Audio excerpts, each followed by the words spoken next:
मेरे अजीज दोस्तों, मेरी इज्जतदार माँ और बहनों, मैं सबसे पहले शुक्रिया अदा करता हूँ गुड्डू जमाली साहब का। उनको मुबारकबाद भी देता हूँ कि उन्होंने मजलिस इत्तेहादुल मुस्लिमीन से अपना टिकट लिया और मुबारकपुर की विधानसभा से मजलिस इत्तेहादुल मुस्लिमीन के प्रत्याशी बने। मैं आपको इसलिए कह रहा हूं कि हम ये बता रहे हैं आपको कि ये मजलिस जो लड़ रही है, पिछले 64 साल से हम भारत की जमहूरियत में, भारत के लोकतंत्र में हिस्सा ले रहे हैं। और हमारा मानना यह है कि जब तक आपकी सियासी क़ियादत, आपका नेता नहीं बनेगा, आपके मसाइल, आपके तकालीफ, आपके नाइंसाफियों का खात्मा नहीं होगा। हमारा पैगाम यही है कि भारत का संविधान जिसको बाबा साहिब अम्बेडकर ने बनाया, उस संविधान में बाबा साहिब ने प्रियम्बल में लिखा, लिबर्टी आजादी, इक्वालिटी यानी मसावात, फ्रेटर्निटी भाईचारगी और जस्टिस इंसाफ। ये चार चीजें ऐसी हैं कि अगर आपको इन चारों चीजों को हासिल करने का है, इंसाफ को, मसावात को, भाईचारगी को, तो आपको एक सियासी ताकत बनना पड़ेगा। अंबेडकर ने यह संविधान जरूर बनाया, मगर अंबेडकर ने कहा कि इन चार चीजों को जब तक पिछड़ा समाज, अति पिछड़ा समाज, दलित और अल्पसंख्यक समाज, जब तक तुमको इंसाफ नहीं मिलेगा, भाईचारगी नहीं होगी, मसावात नहीं होगा, तुमको आजादी नहीं मिलेगी। और आजादी का मतलब इज़ारे ख्याल का, बोलने का, अपने हम क्या खाएंगे, क्या पहनेंगे, वो हमारा मौक़िफ़ है। ये जब तक आप अपनी सियासी क़ियादत को नहीं बनाएंगे, आप अपने मसाइल को हल नहीं कर सकते। यही लड़ाई मजलिस इत्तेहादुल मुस्लिमीन की है। हमारी लड़ाई किसी हमारे हिंदू भाई के खिलाफ न थी, न है, न कभी रहेगी। अगर आज असदुद्दीन ओवैसी हैदराबाद से निकलकर मुबारकपुर की मुबारक सरजमीन पर आया है, तो मैं 2 मरतबा का विधायक और 4 मरतबा मुझे हैदराबाद की अवाम ने अल्लाह के फजल व करम से मुझे सांसद के तौर पर मुंतखब किया। और अगर कोई 4 मरतबा पार्लियामेंट का इलेक्शन जीतता है तो मुझे हर समाज का साथ मिलता है हैदराबाद में, तभी तो हम जीतते। हमको जो मुकाबला करने हमसे बीजेपी के लोग आते हैं, हमसे मुकाबला करने कांग्रेस के लोग आते हैं, जब उनको हार तो बोलते ओवैसी ने ध्रुवीकरण की राजनीति की, ओवैसी ये किया। मैं आपको ये बताने आया हूं कि मैं जिस खानदान से या जिस घराने से आता हूं, मैं कोई नवाब खानदान से निकल कर नहीं आया, मैं कोई रईस खानदान या आला खानदान से निकल कर नहीं आया। मेरे बुजुर्ग वकालत करते थे, मेहनत और जुस्तजू की, अपने उसूलों पर डट कर कायम रहे। उन्होंने कहा कि हम भारत के संविधान में रहकर अपनी सियासी लड़ाई लड़ेंगे। आज यही वजह है कि सरजमीन हैदराबाद में मजलिस इत्तेहादुल मुस्लिमीन ने 1984 में अक़लियतों के लिए, मुस्लिम अक़लियत के लिए एक मेडिकल कॉलेज खोला, engineering, MBA, MCA, school of nursing, school of pharmacy खोला। हम 2 अस्पताल चलाते हैं। हर साल गवर्नमेंट के 10वीं जमात के उर्दू मीडियम स्कूल में उनकी 10वीं जमात की एग्जामिनेशन फीस हम देते हैं, उनके लिए बैग देते हैं। और अगर कोई बच्चा या बच्ची उसमें उनका 80-90% ग्रेड आता है तो एक को 5-5, 6-6 हजार का नक़द इनाम देते हैं। ये काम कैसे किया हमने काम इसलिए किया कि वहां की अवाम ने मजलिस इत्तेहादुल मुस्लिमीन को अपने मताए अजीज माना, मजलिस इत्तेहादुल मुस्लिमीन की क़ियादत बनाई, सियासी क़ियादत बनाई, मुत्तहिद हुए, क़ियादत बनाई, तो मजलिस ने इन चीजों को कायम किया। ये तमाम इदारे असदुद्दीन ओवैसी के खानदान के नहीं है। ये तमाम इदारे मेरे मरने के बाद मेरी औलाद में नहीं जाएंगे। ये कौम का सासा है और कौम ही इसकी मालिक रहेगी और सुबह क़यामत तक आबाद रहेंगे। तो ये काम करने के लिए मैं आपसे अपील कर रहा हूं कि काम आपको करना है। और कैसे होगा काम?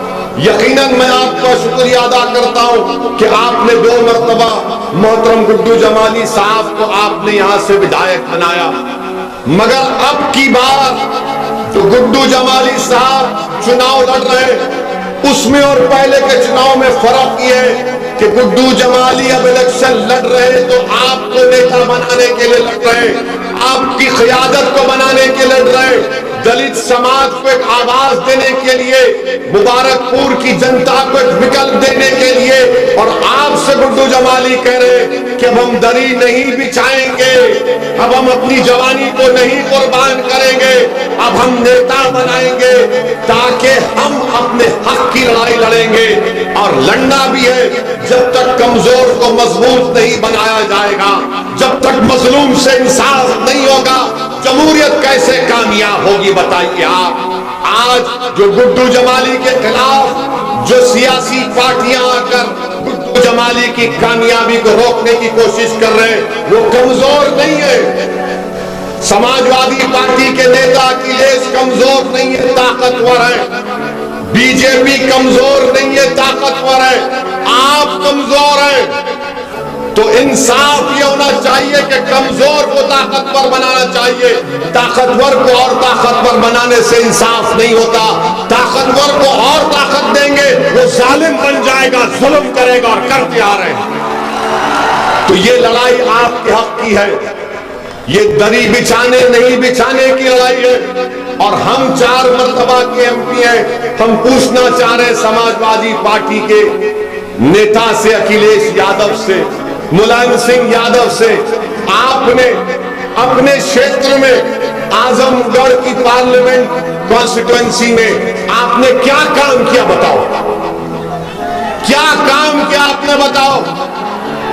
क्या आपने किया बताओ?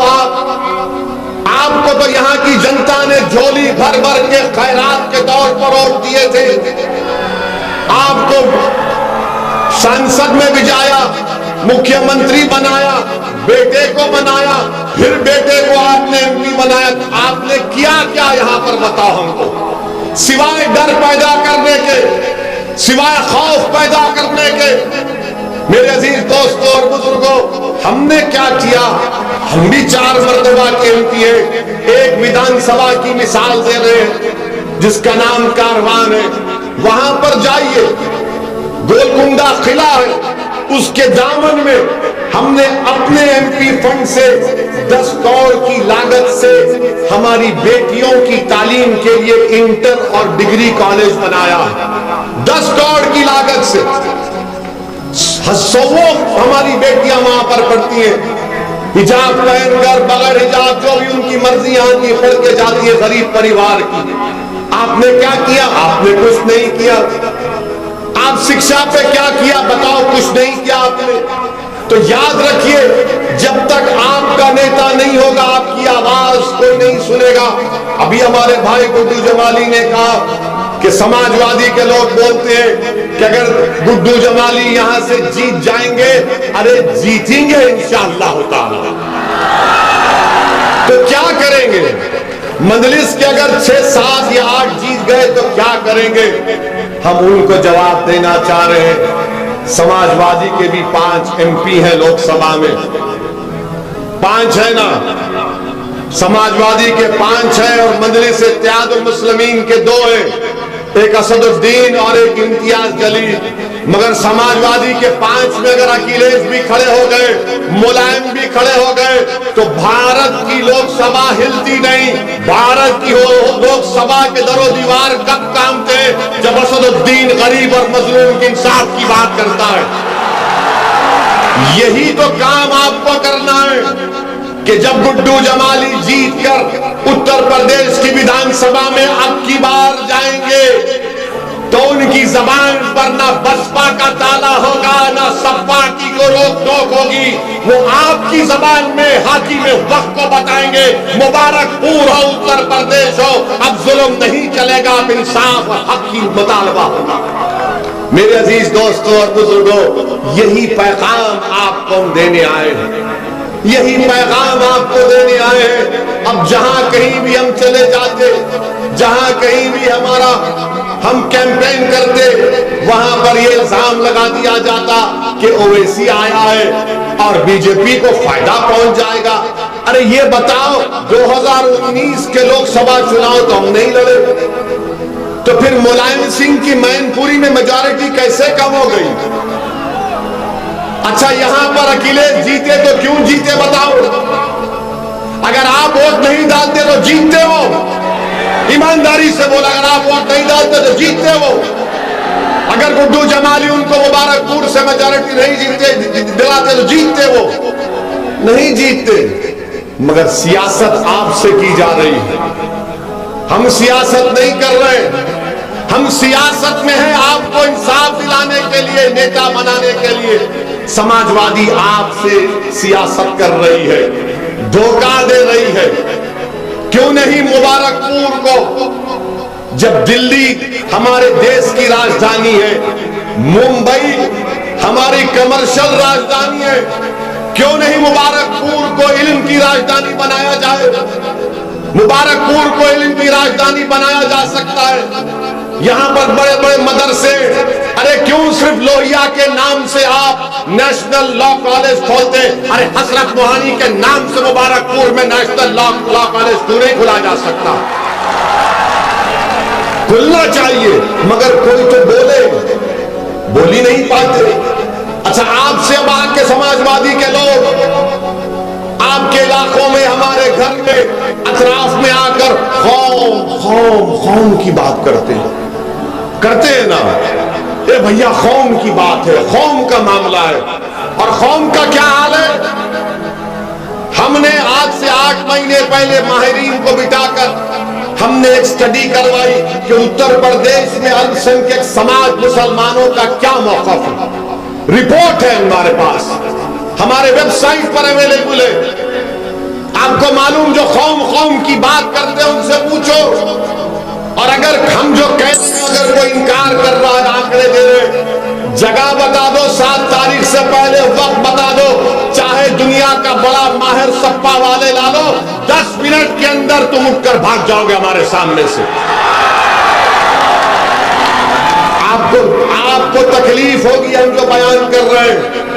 आपको मालूम, उत्तर प्रदेश में अगर 10 मुस्लिम छोटे बच्चे और बच्चियां हैं तो 7 पढ़ना लिखना नहीं जानते, हिसाब किताब करना नहीं जानते। आपको मालूम, उत्तर प्रदेश में सबसे कम बैंक अगर किसी इलाकों में है तो अल्पसंख्यक समाज और दलित इलाकों में बैंक कम है। इसका जिम्मेदार मैं हूं। क्या आपको मालूम, अगर 10 बच्चे हाई स्कूल को जाते हैं तो सिर्फ 3 मुकम्मल करते, यानी 60% हाई स्कूल मुकम्मल करते, इसका जिम्मेदार मैं। ग्रेजुएट सिर्फ 4% है मुसलमानों के, इसका जिम्मेदार मैं। 5 और 14 साल के दरमियान में सबसे ज्यादा उत्तर प्रदेश में बच्चा मजदूरी करने वाले कौन? मुसलमान, इसका जिम्मेदार मैं। आप बताइए, सबसे कम जमीन किसी के करे तो 2% भी नहीं है मुसलमान, इसका जिम्मेदार मैं हूं। आपको मालूम कि सबसे पहले 6 साल पहले कोई दुनिया से चला जाता है फॉरवर्ड क्लास से तो आप हैं। कौन जिम्मेदार है इसका? अगर मुबारकपुर में किसी मुस्लिम घर में एक घर में खर्चा 7 रुपये होता है तो वही दिल्ली हैदराबाद में 10 रुपये खर्च होते हैं। क्यों? इसका जिम्मेदार मैं। सबसे ज्यादा नौजवान अगर उत्तर प्रदेश, मुबारकपुर, आजमगढ़ छोड़कर मुंबई, दिल्ली, पंजाब जाता है तो मुसलमान सबसे ज्यादा कमाकर पैसा वापस भिजाने वाला वो मुसलमान। फिर बताओ, इंसाफ क्यों नहीं होता? क्योंकि तुम्हारी आवाज नहीं है, तुम्हारा कोई नेता ही नहीं है। और ईमानदारी से हमारी बात का जवाब दो आप। क्या आपने कभी आंकड़े सुने आपके बर्बादी के? तुमने कभी सुना ये कि ये हाल जमीन पर हमारा करके रख दिए, इसीलिए हमको बदनाम किया जाता है कि ओवैसी भड़काऊ भाषण देता है। मैं भड़काऊ भाषण कभी नहीं दिया ना दूंगा, मैं सच्चाई को बयान कर रहा हूं और जब तक अल्लाह जिंदा रखेगा सच्चाई को बयान करता रहूंगा। और एक बात हमारी सुनिए, और एक बात आपको समझाने के लिए, ताकि 7 तारीख को आप मुतमईन होकर आप वोट डालेंगे गुड्डू जमाली को इंशाअल्लाह। आपको हमने क्या कहा था, जिस समाज के पास नेता है उसी की आवाज को सुना जाता है। आजम खान मंत्री थे, आजम खान मंत्री थे ना, थे। मुख्यमंत्री अखिलेश थे। आजम खान जेल में क्यों है? उन्होंने मंत्रालय में किसी लोगों का ज्यादा नौकरी दे दी। आजम खान जेल में और भैया हेलीकॉप्टर में फिर रहे। भैया सुनिए, भैया ने लखनऊ से आगरा की रोड बनाई, भैया ने स्टेडियम बनाया, भैया ने रिवर फ्रंट बनाया। राजा हरिश्चंद्र के जानशीन थे। दूध नहीं पिया, मलाई नहीं खाई, घी घर को लेकर नहीं गए, अरे पूरी भैंस को उठाकर लेकर चले गए, मगर जेल में आजम है और अखिलेश बाहर है। तो मालूम हुआ आपकी आवाज नहीं है, आपकी आवाज नहीं है, कोई पूछने वाला नहीं है। बताओ, मोदी जी ने कहा था अखिलेश पे इतना इल्जाम, मोदी जी आप भी मिले हुए हैं क्या? मोदी को आजम का नाम पसंद नहीं है, मगर अखिलेश है तो कहते हैं कि भाई का बेटा है, आजम सौतेला है। और एक मिसाल, महाराष्ट्र के नवाब मलिक उतरोला के रहने वाले हैं, बलरामपुर जिले के। नवाब मलिक पर इल्जाम क्या है कि उन्होंने 1999 में एक जमीन खरीदी, वो नहीं खरीदे, वो जेल में चले गए। और उन्हीं की राष्ट्रवादी कांग्रेस का डिप्टी सीएम है। मोदी ने अपने भाषण में कहा कि अजीत पवार पर 3000 करोड़ रुपए का फ्रॉड करने का इल्जाम मोदी ने लगाया। जेल में कौन है? नवाब मलिक है, क्योंकि नवाब मलिक सौतेला है और मोदी के अजीत पवार भाई है। आपकी कोई आवाज नहीं है। अब जब हमने इसको उठाया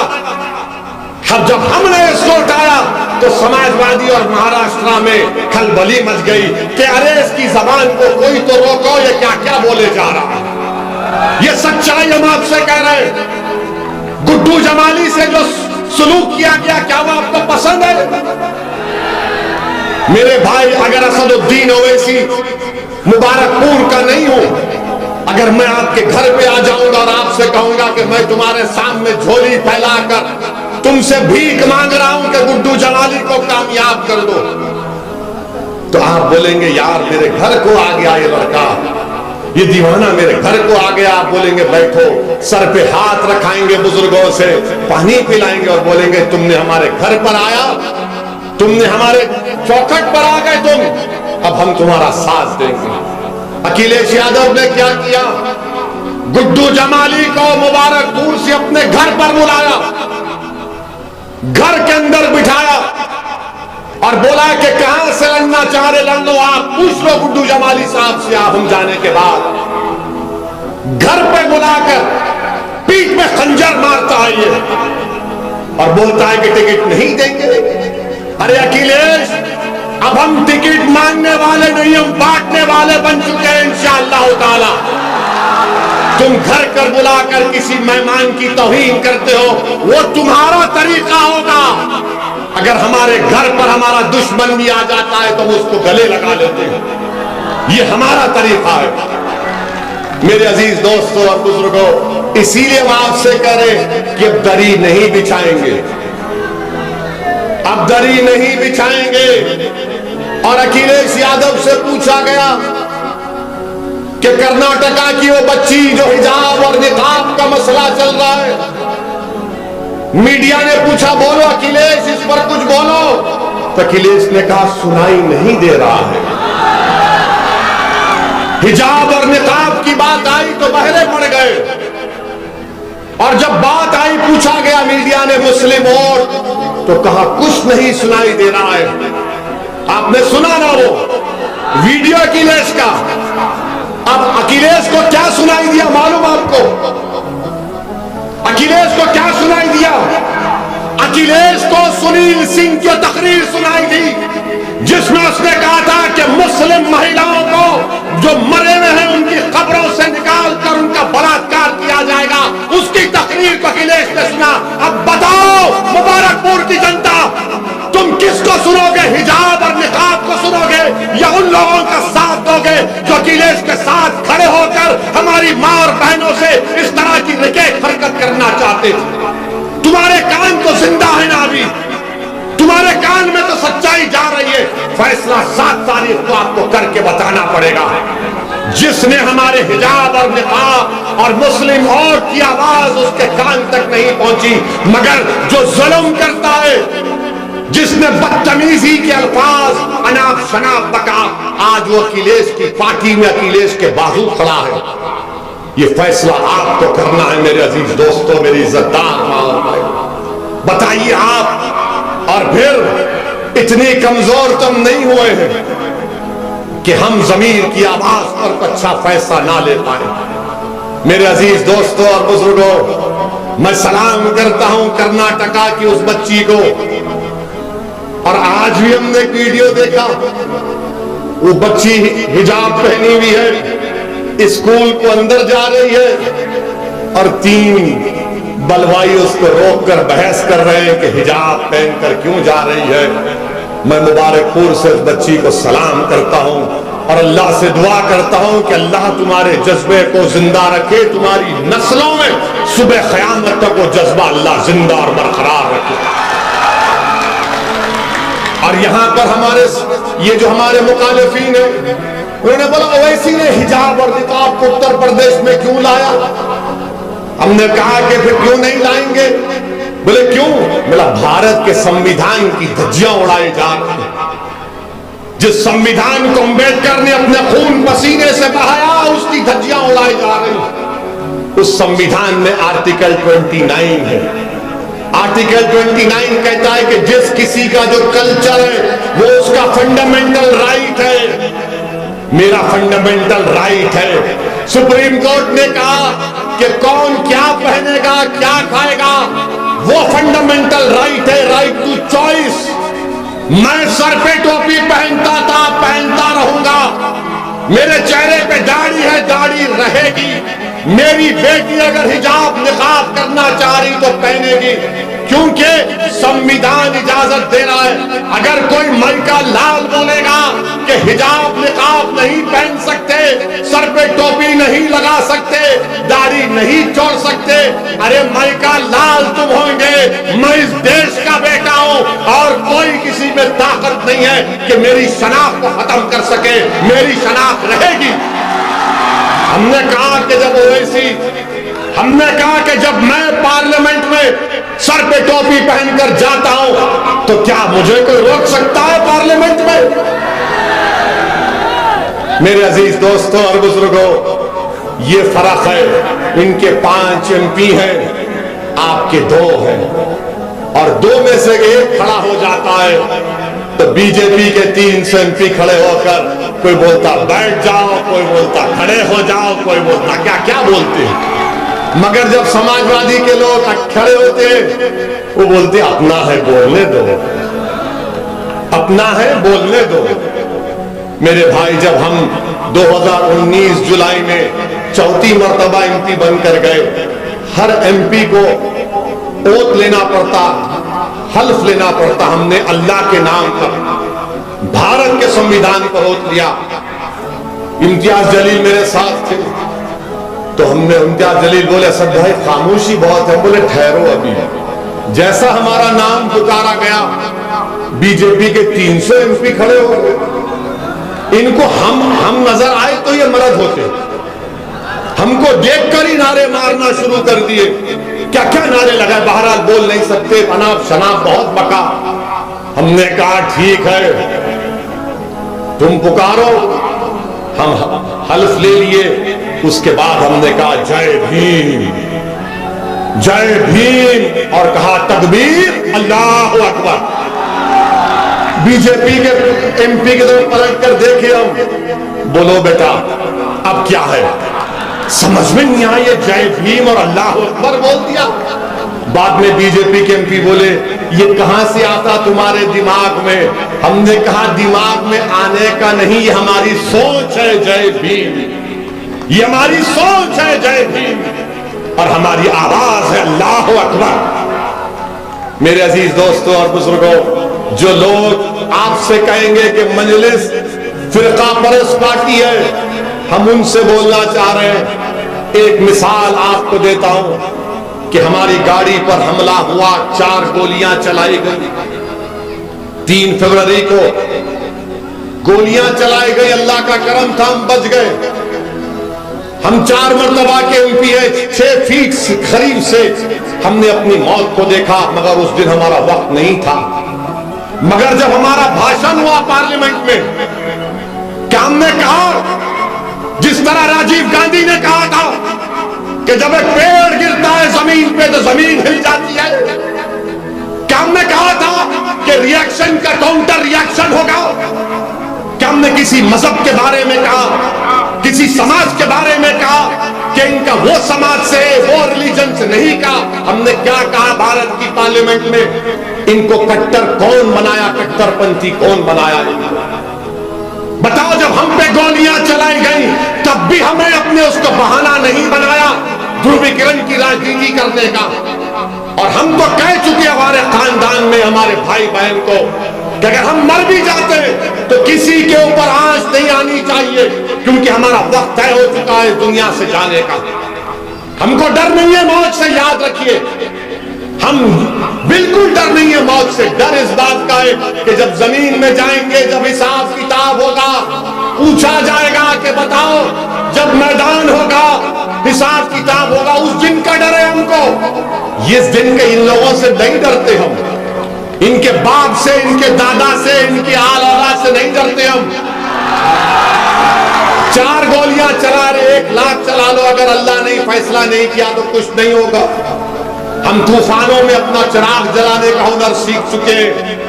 मेरे अजीज दोस्तों और बुजुर्गों, ये बात आपको इसलिए कह रहे हैं कि आप समझिए कि हम आपको क्या पैगाम दे रहे हैं। यहां से गुड्डू जमाली इंशाअल्लाह जब कामयाब होंगे, वो आपके नेता बनेंगे, वो मुबारकपुर का विधायक होगा, वो मुसलमान का भी होगा, हमारे हिंदू भाइयों का भी होगा, दलित भाइयों का भी होगा, ओबीसी भाइयों का भी होगा, सबका होगा। बीजेपी का भी प्रत्याशी है, समाजवादी का भी है, दूसरी पार्टी का है, मगर वो कौन है जिसको देखकर सब कहते हैं कि हाँ ये शरीफ है, इस पे हमको भरोसा है? उसका नाम गुड्डू जमाली। मेरे अजीज दोस्तों और बुजुर्गों, आपसे अपील कर रहे हैं कि 7 तारीख के दिन अपना एक और पतंग के निशान पर लगाइए। डरने और घबराने की जरूरत नहीं है, हरगिज मत डरिए, हरगिज मत डरिए। और आप जानते हैं कि हम हमारे अंसारी भाइयों को भी पैगाम देना चाहते हैं कि मालेगांव में मजलिस इत्तेहादुल मुस्लिमीन के विधायक मुफ्ती इस्माइल, जो दारुल देवबंद से पढ़े हुए मजलिस के विधायक हैं और महाराष्ट्र की विधानसभा में मजलिस के लीडर भी हैं। मैं हमारे अंसारी भाइयों की, बुनकर भाइयों की तकलीफ को जानता हूं कि कैसे ये मोदी सरकार ने कस्टम ड्यूटी कॉटन पर बढ़ा दी, 10% कर दी, रॉ सिल्क और सिल्क यार्न पर 10 से 15% कर दी, कच्चे धागे पर 5% कर दिया, फिनिश गुड्स पर 12% कर दिए। मेरे अजीज दोस्तों और बुजुर्गों, हम अपने बुनकर भाइयों से भी कह रहे हैं कि सिर्फ गुड्डू जमाली आपके साथ नहीं है, असदुद्दीन ओवैसी भी आपके साथ खड़ा हो जाएगा। आप अकेले मत समझिए अपने आप को, आप अकेले हरगिज मत समझिए, हम आपके साथ खड़े हैं। मेरे अजीज दोस्तों और बुजुर्गों, एक और अहम बात, वरना ये समाजवादी के लोग बोलेंगे हमारे ही पीछे पड़ गए, भाजपा को नहीं बोले। हमारा भाषण सुनने आते समाजवादी के लोग, सुनकर बोलते तोलते, हमको इतना बोले, इनको इतना कम बोले। एक बात सुनो, समाजवादी के लोगों, तुम्हारा नेता अखिलेश और उत्तर प्रदेश का मुख्यमंत्री योगी, दोनों में कोई फर्क नहीं है, दोनों में कोई फर्क नहीं है। ये राम और श्याम की जोड़ी है। लगता है कि किसी पुराने उसमें बिछड़ गए थे, अब मिल रहे हैं, मिल रहे हैं। हाँ, मेले में बिछड़ गए थे, ये झूले पे चढ़ गए, वो नीचे रह गए थे, अब मिल रहे हैं। इनके दिल मिले हुए हैं, इनकी सोच मिली हुई है, इनका एक ही मकसद है। अगर आप जाकर समाजवादी के लोगों से बोलेंगे, बताओ अखिलेश तुमने आजमगढ़ में कितने स्कूल खोले, तो अखिलेश बोलेंगे भाग, बीजेपी को हराना है। आप जाके बाबा से पूछेंगे, बाबा अल्पसंख्यक समाज दलित को स्कूल, तो बाबा बोलेंगे मुल्ला जी क्यों पढ़ेंगे, पढ़ने की जरूरत नहीं है। ये हाल बनाकर रख दिए हमारा। आपकी कोई इज्जत नहीं है, आपका कोई मान सम्मान नहीं है, क्योंकि समाजवादी ये जानती है कि आप कहां जाएंगे इनको छोड़कर। याद रखो, आप कल तक आपके पास कोई मुतबादिल नहीं था, विकल्प नहीं था। आज आपके पास एक विकल्प है, मुतबादिल है, उसका नाम मजलिस इत्तेहादुल मुस्लिमीन है, उसका नाम गुड्डू जमाली है। आप अगर एक गुड्डू जमाली को कामयाब करेंगे तो लो याद रखिए, उत्तर प्रदेश की विधानसभा में आप रोज गुड्डू जमाली की आवाज सुनेंगे, रोज लड़ेगा आपके लिए। और गुड्डू जमाली को अल्लाह ने बहुत दिया है, गुड्डू जमाली किसी का मोहताज नहीं है। ओवैसी को अल्लाह ने बहुत दिया, हम किसी के मोहताज नहीं है। हम तो हमेशा अल्लाह के मोहताज थे, हमेशा अल्लाह के मोहताज रहेंगे। और जब कभी हमको तकलीफ होती है तो हम दुआ करते हैं कि हस्बुनल्लाहु व निअमल वकील, हस्बुनल्लाहु व निअमल वकील, अल्लाह हमारे लिए काफी है। मेरे अजीज दोस्तों और बुजुर्गों, आपको यही पैगाम देने आए हैं कि मुत्तहिद हो जाइए, अपना एक एक वोट का इस्तेमाल करिए। पतंग का निशान आपका निशान है। 7 तारीख के दिन मुबारकपुर के आसमानों में सिर्फ पतंग नजर आना चाहिए। उन लोगों का साथ मत दीजिए जो आपकी बर्बादी के जिम्मेदार हैं। उन लोगों का साथ मत दीजिए जो आपको दूसरे दर्जे का शहरी बनाना चाहती है। मैं हमारी इज्जतदार माँ और बहनों से भी अपील कर रहा हूं कि आप भी सरपरस्ती करिए हमारी, आप भी हमको राह दिखाइए। और मैं सलाम करता हूं उन नौजवानों को जिसके ताल्लुक से समाजवादी के लोग कहते हैं कि ओवैसी का भाषण सुन के नौजवान जज्बाती हो जाता है। अरे जज्बात ही सब कुछ है, अगर जज्बात नहीं है तो जिंदगी नहीं है। मैं सलाम करता हूं नौजवानों को जो जज्बाती हो जाते हैं। अपने जज्बात को काबू में रखिए, अपने जज्बात को सही राह दिखाइए और 7 तारीख के दिन पतंग के निशान पर वोट लगाइए। और आखिर में आपको बताना चाहते हैं कि आजकल अमित शाह के बारे में बोल के खत्म करते हैं। हमसे कहा गया कि अमित शाह के बारे में बोलिए। आजकल अमित शाह ने, उनकी एक तकरीर किसी ने हमको भिजाई, भाषण उनका, वो आजकल जैसा बाबा मौसम वैज्ञानिक बन चुके हैं। मैं 10 तारीख के बाद आजमगढ़ से हवा निकाल दूंगा। बाबा ये कौन सी मशीन आपके पास है हवा निकालने की? आप क्या पेंचिश के डॉक्टर बन चुके हैं? क्या आप पेंचिश के डॉक्टर बन चुके हैं? तो अमित शाह ने अपने भाषण में कहा वो समय के यात्री बन चुके हैं, समय के यात्री। उन्होंने एक जगह पर कह दिया कि मैं 2030 में यहां पर आया था। अरे कहां पर आए थे भाई आप? फिर एक जगह कह दिया मैं 2080 से मोदी जी के साथ हूं। क्या शाह साहब आप तो समय के यात्री हैं, 30 में भी चले गए, हम तो 22 में ही फंसे हुए हैं। 2080 में चले गए, अब 22 में ही फंसे हैं। बहरहाल बीजेपी हर महाज पर नाकाम साबित हो रही है। और हमारी बात को याद रखिए, जैसा मतदान हो जाएगा शाम तक पेट्रोल डीजल और गैस की कीमतों में इजाफा हो जाएगा। ये इजाफा हो जाएगा, याद रखना हमारी बात को।